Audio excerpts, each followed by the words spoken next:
sarankan itu. Apabila ada upaya hukum begini, ini punya dampak. Oleh karena itu harus digali lagi, dicari petunjuk untuk menjelaskan identitas siapa Andi, siapa Dani, atau ada orang lain lagi yang bukan Dani atau Andi yang disebutkan oleh para terpidana dalam kesaksiannya itu. Sesungguhnya bukan Dani, tapi memang ada pelaku lain. Nah, itu kita gali. Tentu juga didukung oleh scientific crime investigation dengan menyisir kembali barang bukti yang masih ada yang karena perintah pengadilan itu harus dikembalikan ke Polri, itu kita sarankan. Nah, termasuk yang paling utama itu tentu mungkin logika hukumnya sudah pasti bagaimana ketika nama itu dihilangkan, tidak ada dakwaan itu sudah menyebut, tentu ketika direkonstruksi perbuatan yang sebelumnya itu ada 11 orang menjadi 9 orang. Betul. Perbuatan pidana yang 2 orang yang dituduhkan kepada 2 orang lagi itu menjadi tidak ada. Itu nanti akan kelihatan di rekonstruksi. Maka tolong itu dikaji. Untuk itulah kami bersaran minta pendapat ahli, terutama pendapat ahli hukum pidana. Baik.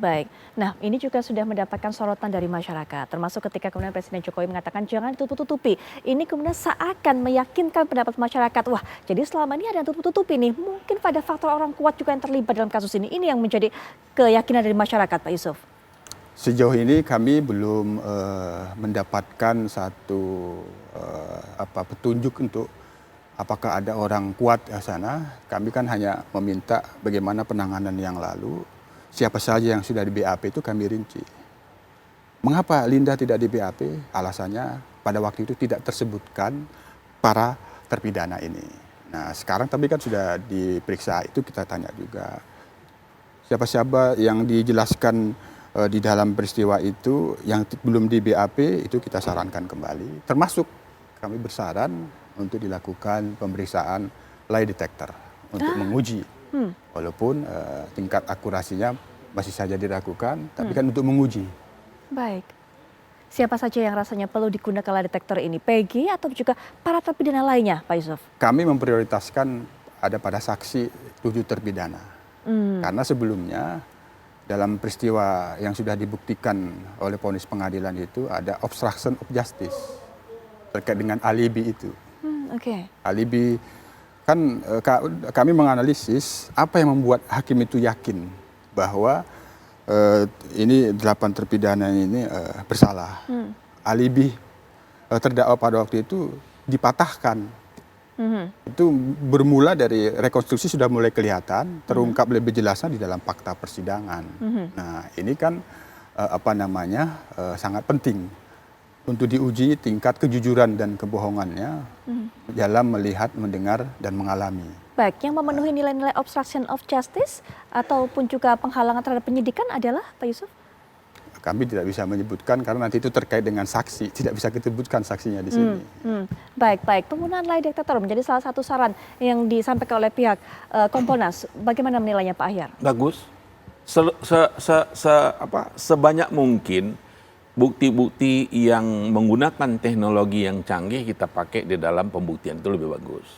Satu lagi, di zaman itu CCTV ini mungkin belum seperti saat sekarang. Pernah juga di forum ini saya kemukakan, kalau sekiranya memungkinkan dan itu ada keadaan satelit, bisa nggak satelit negara lain atau satelit kita yang melihat kejadian di saat itu bisa kita buka, ini nggak akan kemana-mana lagi mereka nanti. Tampak, konon katanya satelit itu orang jalannya juga kelihatan siapa tuh.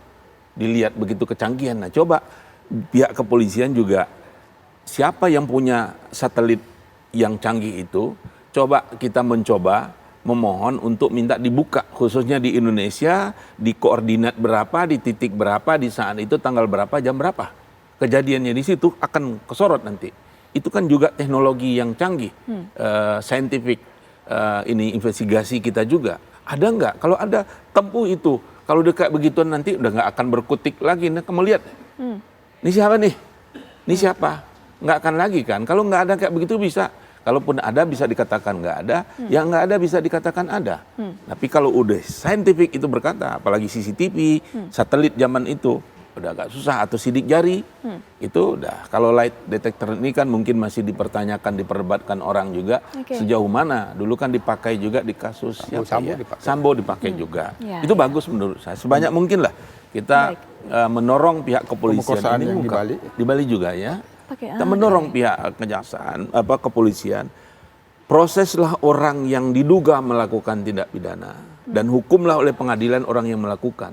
Jangan diproses orang yang mungkin tidak pantas diduga untuk itu, dan jangan dihukum orang yang nggak bersalah. Itu aja harapan kita dalam hukum pidana itu. Ada satu hal lagi yang menarik, karena tadi Pak Yusuf sudah menyinggung masalah Linda. Linda kok dulu nggak di BAP? Linda merupakan teman ataupun juga teman nongkrong dari baik itu Eki ataupun juga Vina begitu. Nah kalau kita lihat Pak Ahyar belakangan ini ada nama-nama baru yang pada saat dulu kejadian 2016 tidak diperiksa, tidak di BAP, tidak dihadirkan ke persidangan, tapi kemudian saat ini muncul ada Linda, kemudian juga ada Aep, kemudian juga ada Dedek yang dulu tidak diketemukan, tahu-tahu sekarang kemudian bisa bersuara. Bagaimana Pak Ahyar melihatnya?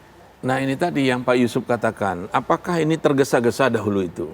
Nggak komprehensif. Ini kan perlu ada di audit lagi oleh pihak kepolisian, saya kira akan auditnya. Ada nggak kesalahan prosedur? Ada nggak SOP itu di dalam perkap yang zaman itu berlaku, dilakukan atau tidak? Kalau nggak dilakukan kenapa? Ini kan perlu juga dicari. Nah, itulah gunanya sekarang, bolong-bolong yang dahulu itu tolong ditutupi dengan saat sekarang ini. Kalau ibarat puzzle itu tolong dirangkai. Yang dahulu nggak tampak, ini gambarnya gambar apa nih sebenarnya sih? Tapi kalau dari dahulu dirangkap dengan kayak begituan, mungkin persoalan tidak serumit kayak sekarang ini. Alat buktinya masih baru, nggak mungkin tidak ada itu. Sidik jari, CCTV atau apa yang lain itu kan darah, bercak darah, spermanya kan ada, jauh lebih gampang kita membuktikan ketimbang saat sekarang ini. Sekarang ini jauh lebih sulit dan makin complicated. Karena pendapat yang ada di masyarakat udah berkembang macam-macam kan. Oh jangan-jangan. Nah makanya karena untuk itulah Presiden tegakkan hukum apa adanya. Seharusnya pihak kepolisian, Kapolri harus laksanakan itu. Karena itu adalah Presiden, orang yang nomor 1 di Indonesia. Untuk penegakan hukum kita harus dilakukan apa ada. Kalau memang salah hukum, proses. Kalau enggak, jangan. Jangan malu kita SP3 misalnya. Free separah pengadilan nanti, jangan. Kalau memang tidak terbukti, jangan dipaksakan. Mungkin belum ketemu, kita cari lagi nanti yang lain. Enggak mungkin. Karena meninggalnya ada, kalau memang meninggalnya ini janggal, tidak yang alamiah, ini pasti ada orang yang melakukan kan? Ada yang nggak benar, itu dicari pasti itu ada jejak-jejaknya. Tinggal bagaimana kita lebih bersabar, tentu juga masyarakat demikian, jangan terlalu juga kita memaksakan cepat-cepat, nanti nggak terungkap apa adanya. Baik, ya terakhir mungkin penutup dari Pak Yusuf, silakan Pak. Ya ini kasus yang belum tuntas, tapi sorotan masyarakat sudah sangat luar biasa. Di medsos itu kan sudah banyak beragam versi tentang kebenaran peristiwa ini seperti apa. Ini tantangan pada Polri. Tentu kita awasi, hanya kita tetap memberikan kepercayaan kepada penyidik dengan catatan bekerja secara profesional dan transparan seperti yang diharapkan Pak Presiden. Itu yang kita dorong. Baik, Pak Yusuf terima kasih sudah hadir memberikan pandangannya. Pak Ahyar juga.